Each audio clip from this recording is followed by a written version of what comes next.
ਇੱਕ ਓਂਕਾਰ ਸਤਨਾਮ ਕਰਤਾ ਪੁਰਖ ਨਿਰਭਉ ਨਿਰਵੈਰ ਅਕਾਲ ਮੂਰਤ ਅਜੂਨੀ ਸੈਭੰ ਗੁਰ ਪ੍ਰਸਾਦ। ਪਿਆਰੀ ਸਾਧ ਸੰਗਤ ਜੀ, ਅੱਜ ਮੈਂ ਆਪ ਜੀ ਨੂੰ ਦੱਸਾਂਗਾ ਇਸ ਕਥਾ ਦੇ ਵਿੱਚ ਕਿ ਮਨੁੱਖ ਨੂੰ ਦੁੱਖ ਕਿਉਂ ਆਉਂਦੇ ਨੇ। ਇਹ ਅੱਜ ਤੱਕ ਕਿਸੇ ਨੇ ਵੀ ਨਹੀਂ ਦੱਸਿਆ ਹੋਵੇਗਾ, ਕਿਉਂਕਿ ਬਿਨਾਂ ਉਸਦੇ ਹੁਕਮ ਦੇ ਐਵੇਂ ਦੀ ਕਥਾ ਕਰਨੀਆਂ ਬਹੁਤ ਮੁਸ਼ਕਿਲ ਹੁੰਦੀਆਂ ਹਨ। ਕਥਾ ਕਿਤੇ ਪੜ੍ਹ ਕੇ ਸ਼ਾਸਤਰਾਂ ਵਿੱਚ, ਵੇਦਾਂ ਵਿੱਚ ਅਸੀਂ YouTube ਸੇ ਕਰ ਸਕਦੇ ਹਾਂ, ਕਿਤੇ ਵੀ ਕਰ ਸਕਦੇ ਹਾਂ, ਗੂਗਲ ਵਿੱਚ ਪਾ ਸਕਦੇ ਹਾਂ। ਲੇਕਿਨ ਇੱਕ ਐਵੇਂ ਦੀ ਕਥਾ ਭਈ ਮਨੁੱਖ ਨੂੰ ਦੁੱਖ ਕਿਉਂ ਆਉਂਦੇ ਨੇ, ਕਿਉਂਕਿ ਮਨੁੱਖ ਦਾ ਗੁਰੂ ਨਹੀਂ ਹੈ ਕੋਈ।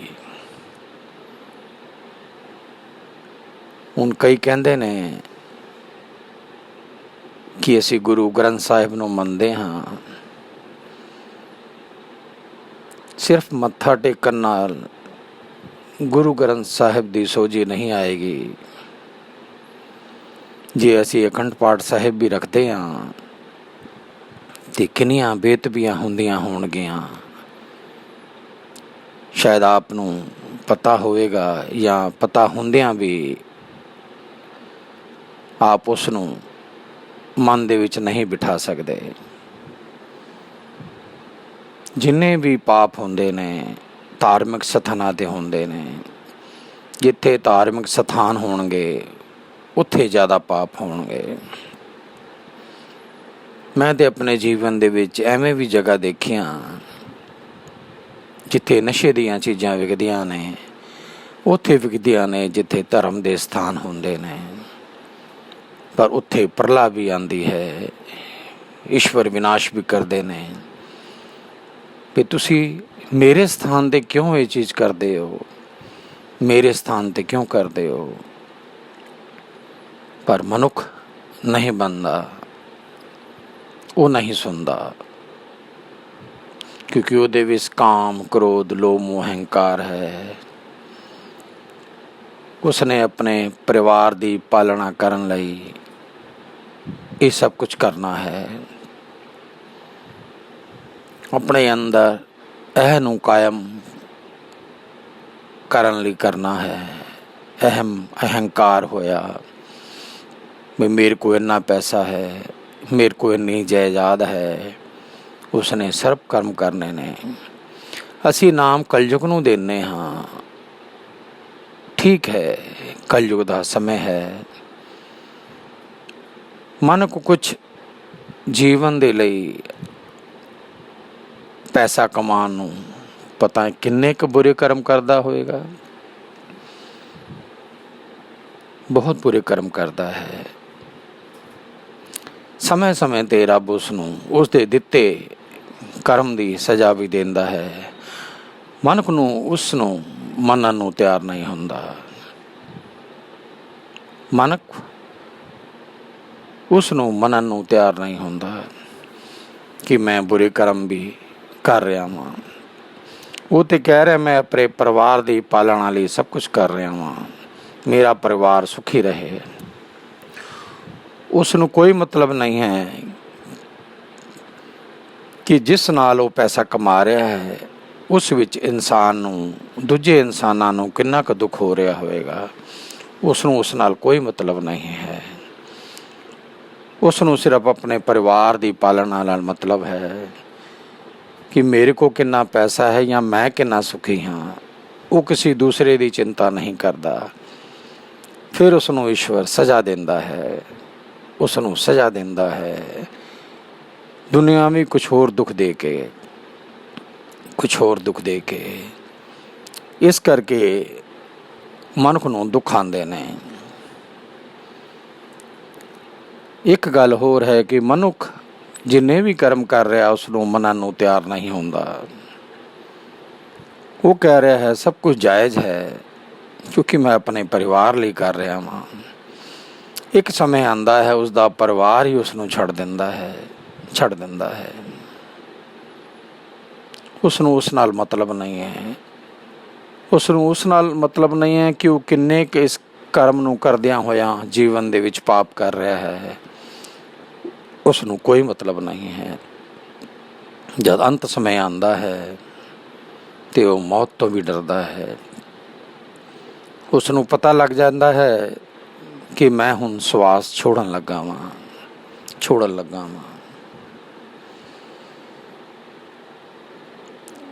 ਇਸ ਕਰਕੇ ਮਨੁੱਖ ਨੂੰ ਦੁੱਖ ਆਉਂਦਾ ਹੈ। ਭਗਤ ਕਬੀਰ ਜੀ ਦੀ ਬਾਣੀ, ਸੋਰਠ ਭਗਤ ਕਬੀਰ ਜੀ। ਕਿਆ ਪੜ੍ਹੀਏ ਕਿਆ ਗੁਨੀਏ, ਕਿਆ ਵੇਦ ਪੁਰਾਣਾ ਸੁਨੀਏ। ਪੜ੍ਹੇ ਸੁਨੇ ਕਿਆ ਹੋਈ, ਜੋ ਸਹਿਜ ਨਾ ਮਿਲਿਓ ਸੋਈ। ਅਸੀਂ ਪਾਠ ਕਰਦੇ ਹਾਂ, ਗੁਰਦੁਆਰਿਆਂ ਵਿੱਚ ਗੁਰਬਾਣੀ ਸੁਣਦੇ ਹਾਂ, ਮੰਦਿਰਾਂ ਵਿੱਚ ਗੀਤਾ ਦਾ ਪਾਠ ਸੁਣਦੇ ਹਾਂ, ਪਰ ਉਸ ਨੂੰ ਅਸੀਂ ਮਨ ਵਿੱਚ ਬਿਠਾਉਂਦੇ ਹਾਂ? ਅਸੀਂ ਨਹੀਂ ਬਿਠਾਉਂਦੇ। ਕਬੀਰ ਕਹਿ ਰਿਹਾ ਵੀ ਪੜ੍ਹਨ ਸੁਣਨ ਨਾਲ ਤੇ ਕੁਝ ਹੋ ਨਹੀਂ ਰਿਹਾ। ਅਸੀਂ ਕੀ ਪੜ੍ਹ ਰਹੇ ਹਾਂ? ਉਸ ਨਾਲ ਸਾਨੂੰ ਕੋਈ ਗੁਣ ਮਿਲ ਵੀ ਰਿਹਾ ਹੈ ਕਿ ਨਹੀਂ?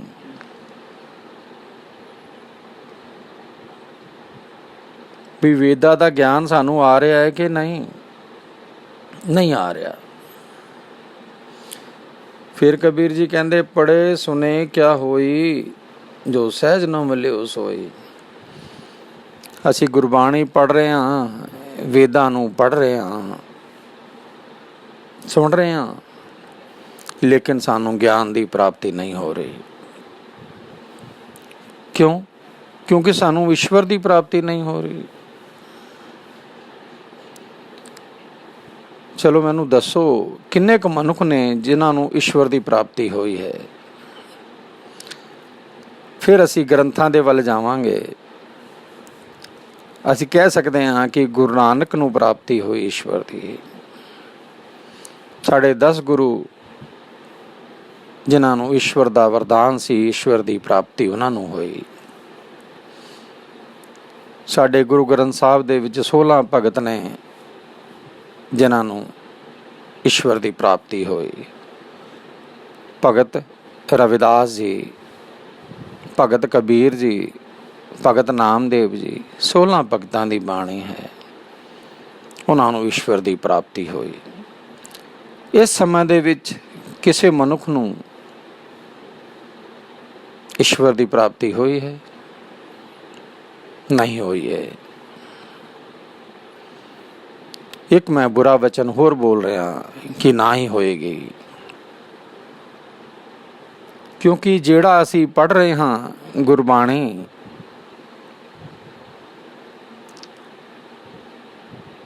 ਉਸ ਗੁਰਬਾਣੀ ਦੇ ਪੜ੍ਹਦਿਆਂ ਸਾਨੂੰ ਗੁਣਾਂ ਦਾ ਗਿਆਨ ਨਹੀਂ ਆ ਰਿਹਾ ਹੈ।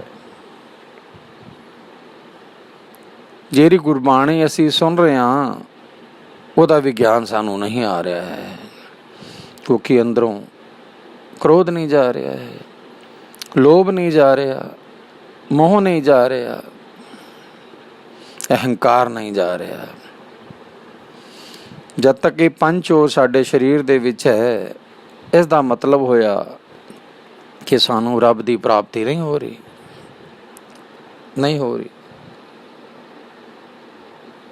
ਜਦ ਉਸ ਦੀ ਈਸ਼ਵਰ ਦੀ ਪ੍ਰਾਪਤੀ ਨਹੀਂ ਹੋਈ ਤੇ ਸਾਨੂੰ ਪੜ੍ਹਨ ਦਾ ਤੇ ਕੋਈ ਮਤਲਬ ਹੀ ਨਾ ਹੋਇਆ, ਕਿਉਂਕਿ ਅਸੀਂ ਉਸ ਗੁਰਬਾਣੀ ਦੇ ਗੁਣਾਂ ਨੂੰ ਆਪਣੇ ਹਿਰਦੇ ਵਿੱਚ ਨਹੀਂ ਵਸਾ ਰਹੇ। ਕਬੀਰ ਜੀ ਅੱਗੇ ਕਹਿੰਦੇ ਨੇ ਕਿਆ ਸੋਚੇ ਬਾਰੰਬਾਰਾ, ਹਰ ਕਾ ਨਾਮ ਨਾ ਜਪਸ ਗਵਾਰਾ, ਕਿਆ ਸੋਚੇ ਬਾਰੰਬਾਰਾ।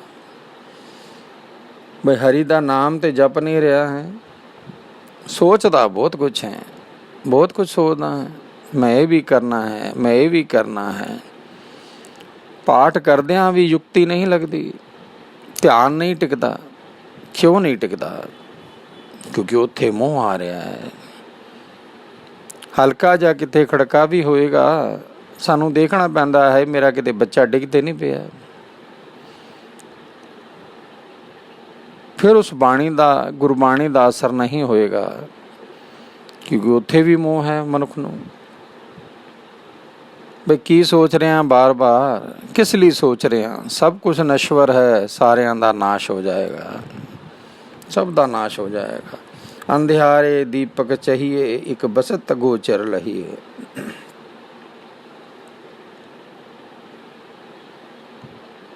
ਅੰਧੇ ਸਮੇਂ ਵਿੱਚ ਚੱਲ ਰਹੇ ਹਾਂ ਅਸੀਂ।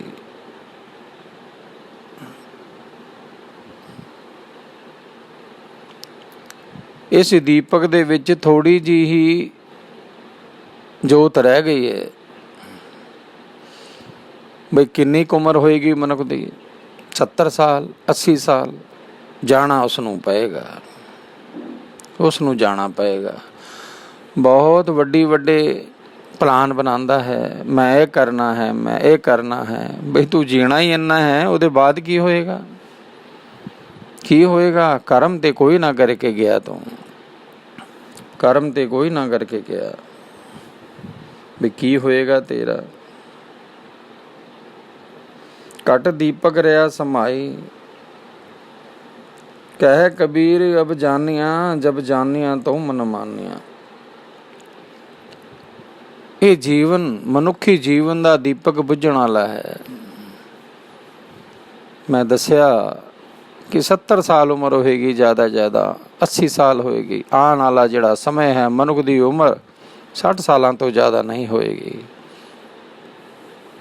ਨਹੀਂ ਹੋਏਗੀ। ਜਦ ਤੁਹਾਨੂੰ ਕਲਯੁਗ ਦੇ ਵਿੱਚ ਸ਼ਬਦ ਦਾ ਗਿਆਨ ਆ ਜਾਏਗਾ ਤੇ ਦੁੱਖ ਨਹੀਂ ਆਏਗਾ। ਜਦ ਤੱਕ ਸ਼ਬਦ ਦਾ ਗਿਆਨ ਨਹੀਂ ਆਏਗਾ, ਮਨੁੱਖ ਨੂੰ ਈਸ਼ਵਰ ਦੀ ਪ੍ਰਾਪਤੀ ਨਹੀਂ ਹੋ ਸਕਦੀ, ਨਹੀਂ ਹੋ ਸਕਦੀ। ਇਸ ਕਰਕੇ ਮਨੁੱਖ ਨੂੰ ਦੁੱਖ ਆਉਂਦਾ ਹੈ। ਜੇ ਅਸੀਂ ਗੁਰੂ ਗ੍ਰੰਥ ਸਾਹਿਬ ਨੂੰ ਗੁਰੂ ਮੰਨ ਵੀ ਰਹੇ ਹਾਂ, ਪਰ ਉਸ ਕੋ ਸੋਝੀ ਨਹੀਂ ਲੈ ਰਹੇ। ਅਖੰਡ ਪਾਠ ਚੱਲ ਰਿਹਾ ਹੈ, ਪਰ ਗਿਆਨ ਨਹੀਂ ਆਇਆ, ਸੋਝੀ ਨਹੀਂ ਆਈ। ਇਸ ਕਰਕੇ ਇਨਸਾਨ ਨੂੰ ਜੀਵਨ ਦੇ ਵਿੱਚ ਦੁੱਖ ਆਉਂਦੇ ਨੇ। ਜਦ ਇਨਸਾਨ ਦੇ ਨਾਲ ਸਰੀਰ ਦੇ ਵਿੱਚ ਕਾਮ, ਕ੍ਰੋਧ, ਲੋਭ, ਮੋਹ, ਹੰਕਾਰ ਰਹੇਗਾ, ਉਹਦੇ ਸਰੀਰ ਵਿੱਚ ਰੋਗ ਵੀ ਰਹਿਣਗੇ, ਰੋਗ ਵੀ ਰਹਿਣਗੇ। ਇਹ 5 ਚੋ ਰੋਗਾਂ ਨੂੰ ਜਨਮ ਦਿੰਦੇ ਨੇ, ਰੋਗਾਂ ਨੂੰ ਜਨਮ ਦਿੰਦੇ ਨੇ, ਜਨਮ ਦਿੰਦੇ ਨੇ। ਉਹ ਕਿਵੇਂ? ਇੱਕ ਵਾਰ ਗੁਰੂ ਨਾਨਕ ਦੇਵ ਪਾਤਸ਼ਾਹ ਮਰਦਾਨਾ ਨਾਲ ਉਦਾਸੀ ਕਰਦਿਆਂ ਹੋਇਆਂ ਸੱਚਖੰਡ ਦਰਬਾਰ ਸਾਹਿਬ ਅੰਮ੍ਰਿਤਸਰ ਵਿੱਚ,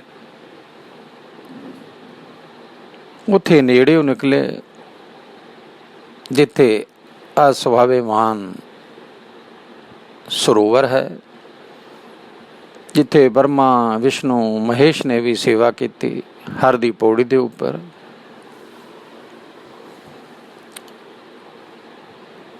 ਮਰਦਾਨਾ ਦੀ ਤਬੀਅਤ ਕੁਝ ਠੀਕ ਨਹੀਂ ਲੱਗ ਰਹੀ ਸੀ, ਠੀਕ ਨਹੀਂ ਲੱਗ ਰਹੀ ਸੀ।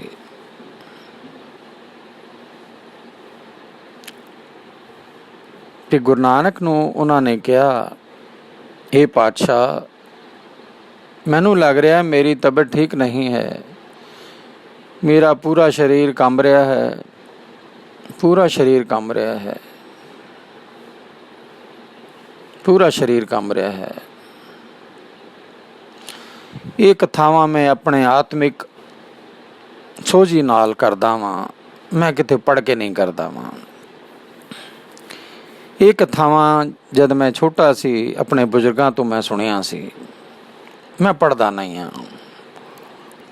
ਮੈਂ ਤਾਂ ਉਹ ਸ਼ਬਦ ਪੜ੍ਹਦਾ ਵਾਂ ਜਿਸ ਨਾਲ ਉਹ ਰੱਬ ਮੈਨੂੰ ਸੋਝੀ ਦਿੰਦਾ ਹੈ, ਮੈਨੂੰ ਸੋਝੀ ਦਿੰਦਾ ਹੈ। ਜਿਹੜੀ ਵੀ ਸਾਧ ਸੰਗਤ ਮੈਨੂੰ ਜਾਣਦੀ ਹੈ, ਮੈਨੂੰ ਸਮਝਦੀ ਹੋਏਗੀ।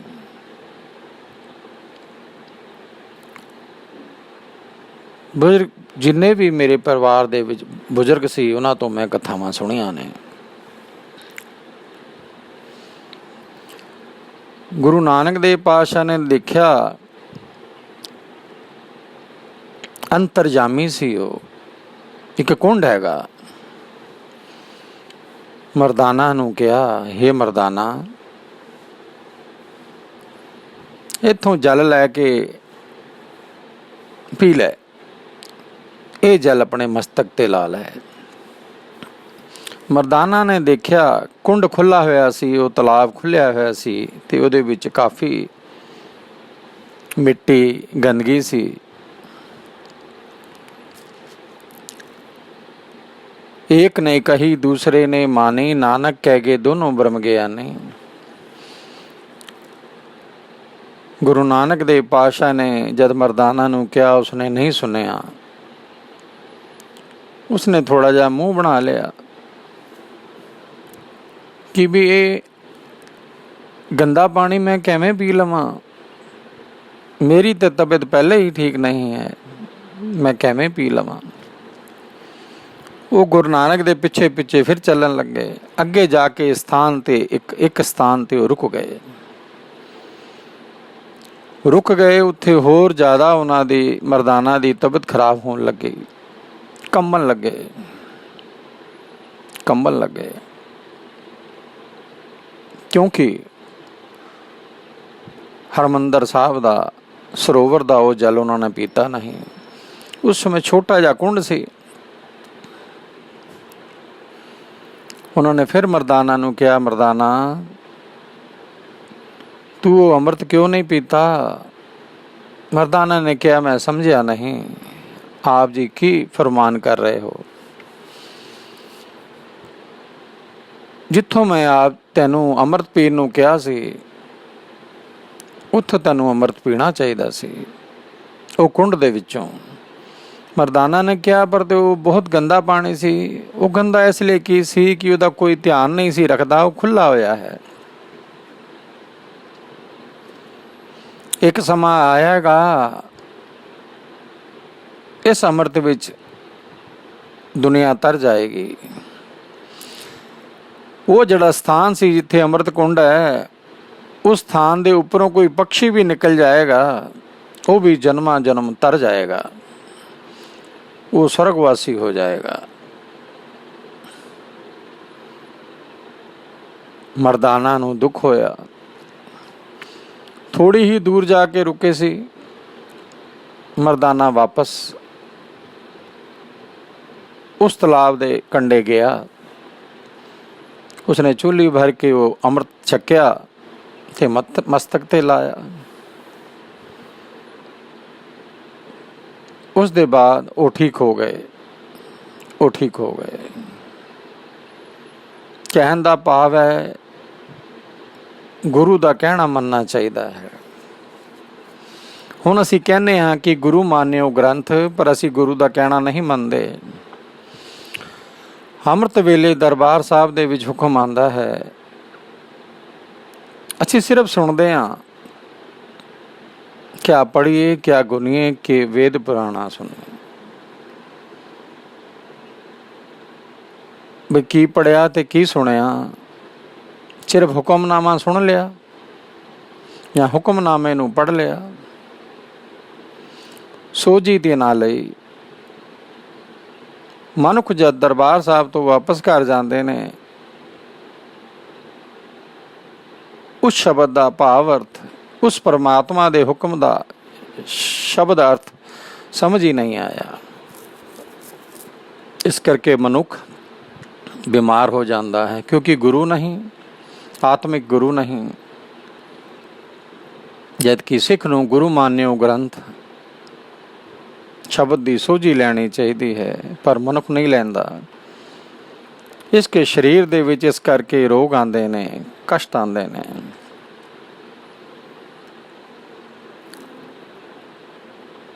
ਮਨੁੱਖ ਮਰਨ ਤੋਂ ਕਿਉਂ ਡਰਦਾ ਹੈ? ਮਨੁੱਖ ਮਰਨ ਤੋਂ ਇਸ ਕਰਕੇ ਡਰਦਾ ਹੈ इस करके डरदा है क्योंकि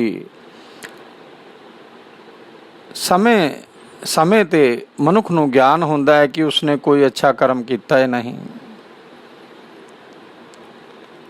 ਬਈ ਦਾਨ ਕਰ ਰਹੇ ਹਾਂ ਅਸੀਂ ਗੁਰਦੁਆਰਿਆਂ ਮੰਦਰਾਂ ਦੇ ਵਿੱਚ, ਪਰ ਉਹ ਪੈਸਾ ਪਰਮਾਤਮਾ ਨੂੰ ਜਿਹੜਾ ਅਸੀਂ ਦਾਨ ਕਰ ਰਹੇ ਹਾਂ ਉਸਨੇ ਪ੍ਰਵਾਨ ਕੀਤਾ, ਉਸਨੇ ਕਬੂਲ ਕੀਤਾ। ਸਾਨੂੰ ਇਸ ਨਾਲ ਕੋਈ ਮਤਲਬ ਨਹੀਂ ਹੈ। ਅਸੀਂ ਦਾਨ ਦਿੱਤਾ, ਗੁਰਦੁਆਰਿਆਂ ਮੰਦਰਾਂ ਦੇ ਵਿੱਚ ਵੀ ਜਿਹੜਾ ਦਾਨ ਕੀਤਾ ਜਾਂਦਾ ਹੈ ਉਹਦੀ ਤਖਤੀਆਂ ਲਾਈਆਂ ਜਾਂਦੀਆਂ ਨੇ ਵੀ ਇਹ ਪੱਖਾ ਉਸਨੇ ਦਾਨ ਕੀਤਾ, ਇਹ ਜਗ੍ਹਾ ਲਈ ਉਸਨੇ ਦਾਨ ਕੀਤਾ। ਉਹ ਵੀ ਅਹੰਕਾਰ ਹੋ ਗਿਆ ਕਿਉਂਕਿ ਮੈਂ ਟਪਕ ਰਿਹਾ ਹੈ ਉਸ ਦਾਨ ਦੇ ਵਿੱਚ। ਦਾਨ ਉਹ ਪ੍ਰਵਾਨ ਕਰਦਾ ਹੈ ਈਸ਼ਵਰ ਜਿਹਦੇ ਵਿੱਚ ਅਹੰਕਾਰ ਨਾ ਹੋਏ। ਉਸ ਤੋਂ ਇਲਾਵਾ ਕੋਈ ਵੀ ਦਾਨ ਨੂੰ ਪ੍ਰਵਾਨ ਨਹੀਂ ਕਰਦਾ। ਜਦ ਅਸੀਂ ਗੁਰਦੁਆਰੇ ਜਾ ਕੇ ਮੱਥਾ ਟੇਕਦੇ ਹਾਂ ਉੱਥੋਂ ਕੁਛ ਪੈਸਾ ਅਸੀਂ ਜੇਬ ਤੋਂ ਕੱਢਦੇ ਹਾਂ, ਜਿਹੜਾ ਸਭ ਤੋਂ ਛੋਟਾ ਪੈਸਾ ਹੁੰਦਾ ਹੈ, ਭਾਵੇਂ 10 ਰੁਪਈਏ 5 ਰੁਪਈਏ, ਅਸੀਂ ਕਹਿੰਦੇ ਹਾਂ ਨਾਲ ਜੇ ਕੋਈ ਉਹਦੇ ਹੋਵੇ ਤੇ ਅਸੀਂ ਕਹਿੰਦੇ ਹਾਂ ਵੀ ਖੁੱਲ੍ਹੇ ਪੈਸੇ ਹੈਗੇ ਨੇ।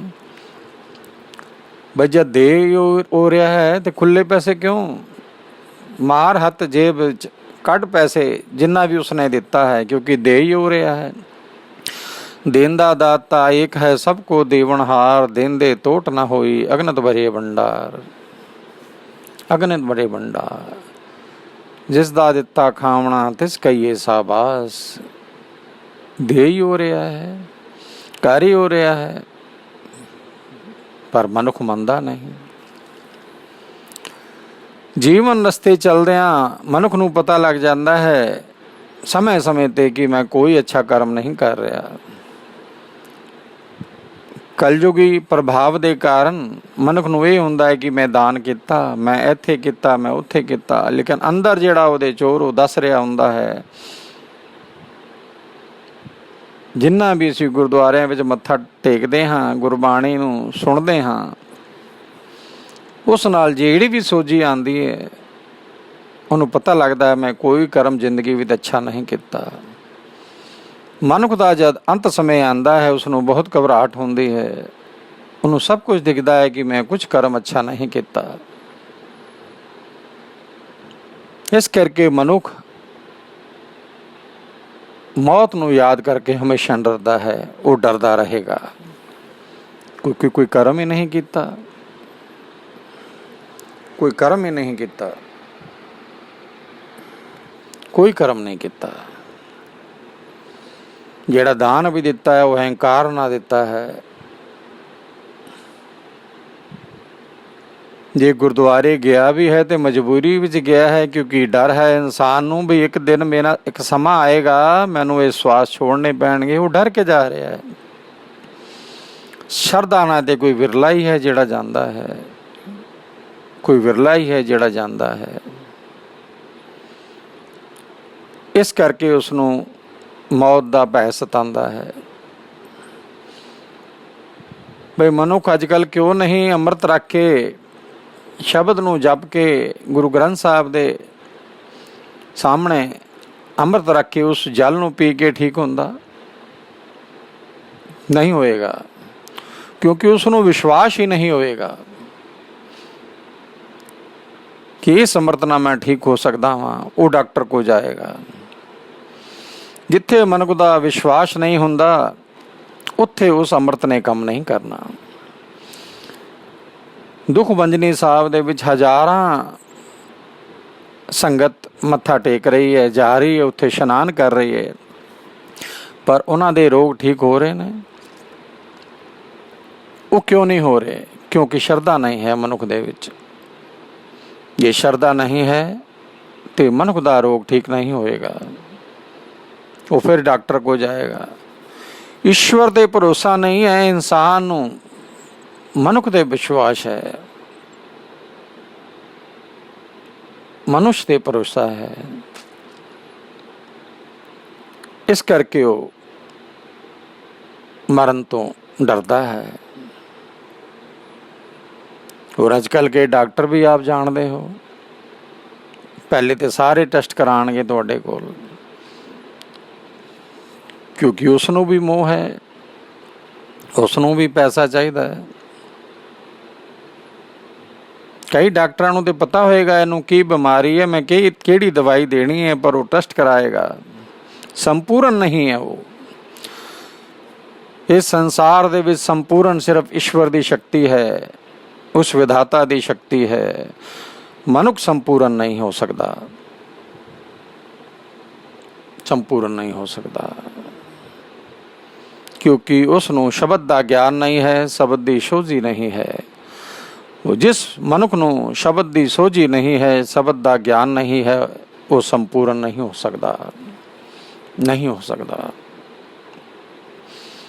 इस करके हर वेले मनुख नूं मौत का डर रहिंदा है कि किन्ना क समय है। आप जी देख रहे हो अजकल कुछ पता नहीं चलता समय का, किस मनुख नूं हार्ट अटैक आ जाए वो चला जाता है। ये बीमारियां क्यों होंदी हैं जिहदे नाल मनुख एकदम चला जाता है? क्योंकि उस दे शरीर दे अंदर पंच चोर ने, काम, क्रोध, लोभ, मोह, अहंकार। जद तक ये मनुख दे अंदर रहणगे,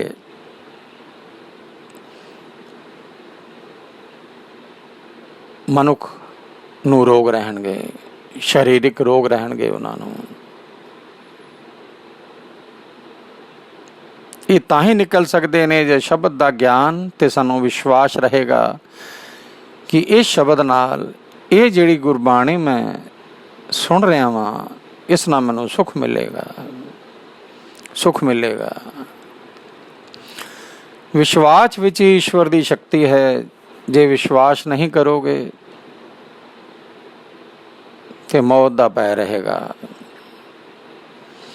एक समय एवें दा भी आंदा है जिहड़ा डॉक्टर भी हथ जोड़ दिंदा है बई हुण तू ईश्वर दे अरदास कर, मैं जिन्ना क करना सी मैं कोशिश कर लई, भी पहले ही क्यों ना असीं ईश्वर को जाइए, उहदी भगती ते विश्वास करिए।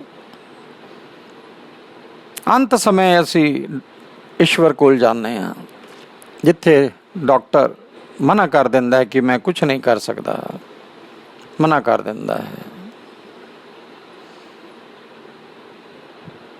हुण मैं एवें दी कथावां होर भी आप जी नूं अगे सुणावांगा, जिहदे नाल आप जी नूं सोझी मिले किवें सानूं शब्द शरधा नाल सुनना चाहिए है। जे दरबार साहिब जी का सचखंड का हुक्मनामा सुन रहे हो तो उस पर अमल करो। अज दे दिहाड़े वो की बोल रहे ने, वो परमात्मा बोल रहे होंदे ने हुक्मनामे दे विच, उस पर विश्वास करना चाहिए है। वो अटूट शक्ति है, जिथे डॉक्टर काम नहीं आना उत्ते उस शब्द ने काम आना है, उस शब्द ने सोझी देनी है। जिसनों शब्द का ज्ञान हो गया उसनों मौत का भय नहीं रहेगा, मौत का भय नहीं रहेगा।